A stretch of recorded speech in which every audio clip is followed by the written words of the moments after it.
morning, afternoon, and evening, everybody. Over on Twitch, we just in the small lots room for the $500 challenge jumped into Caravana for a earnings style play.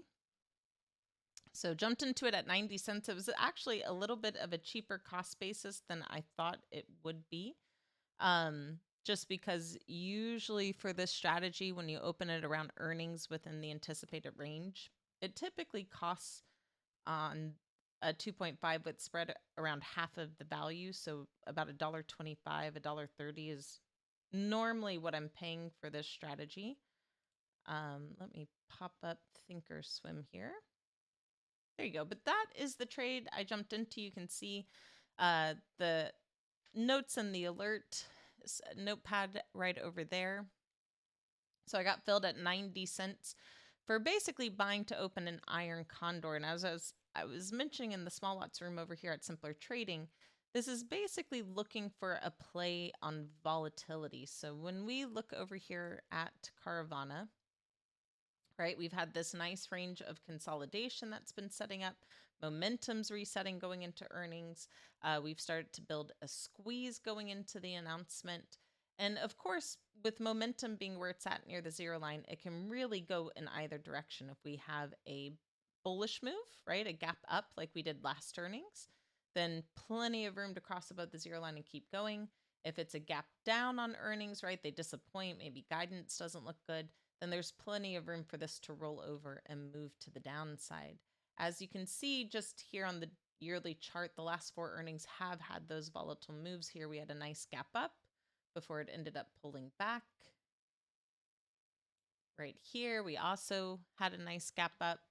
Over here on this earnings, we had a gap down. And then over on this earnings, a gap up. So Caravana, I know from my trading journal, can usually get those volatility plays where they move at least the anticipated point range, if not past that. So just to show you guys a little bit more clearly how this looks in my Tasty Trade account, the anticipated range right now is about $45. So based on where we're at, this is moving around a little into the close, but we opened this around 64, sorry, SPX on the brain. 357 is right around where we opened that. So a 45-point move higher should put us around that 402.50 strike. A 45-point move lower should put us around 3112.50. So ideally, this kind of just stays in this range going into the close. That way, our strikes remain the same going into the announcement. If this really starts to move, right, that could offset the balance here, meaning we might need a bigger gap to the upside in order to reach those targets and a smaller gap to the downside. So we'll see kind of how things play out at the moment. But overall, I like the trade idea. I like the setup. So I'm sitting tight on it and we'll see what happens.